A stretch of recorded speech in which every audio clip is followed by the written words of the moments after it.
عسلامة، مرحبا بكم. إن شاء الله تكونوا الناس الكل بخير.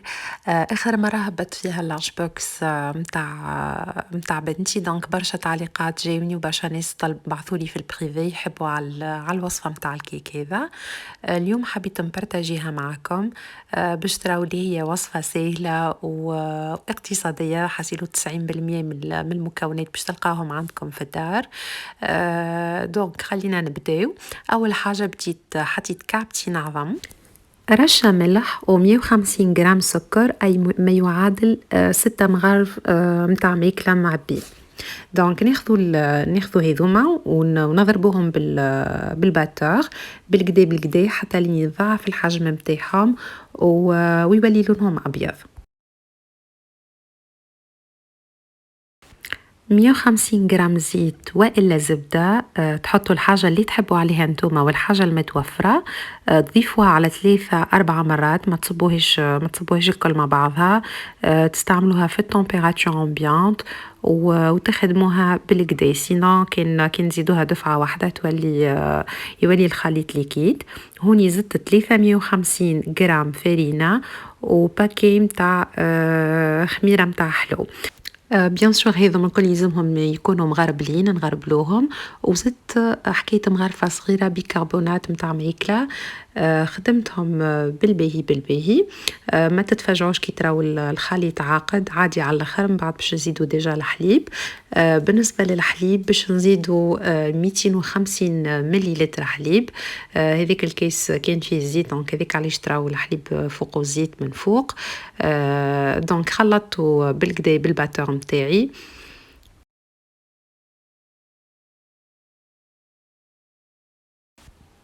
وهذه التكستور اللي انا حاجتي بها، مش عاقدة برشا ومش جارية برشا زيادة نون بلو.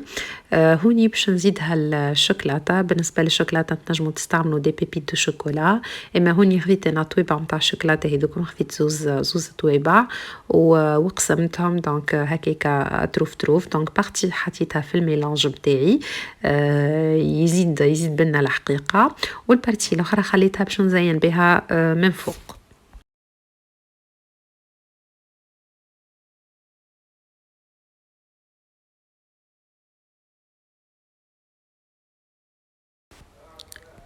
هوني جبت المولا كيك متاعي، دونك تنجموا تعملوها الوصفة هذه تعملوها في مول كبيرة، اما انا حبيت نعملها في دي مول انديفيدوال. عندي لي كاسات هذوكم كيما تراو كبار شوية على المول، دونك حطيتهم كيما تراو. خذيت كيس قد المول ودورت، دونك كيما قاعدين تراو ركعت وتجي مزيانة على الاخر. من بعد تراو النتيجة بقدرة ربي.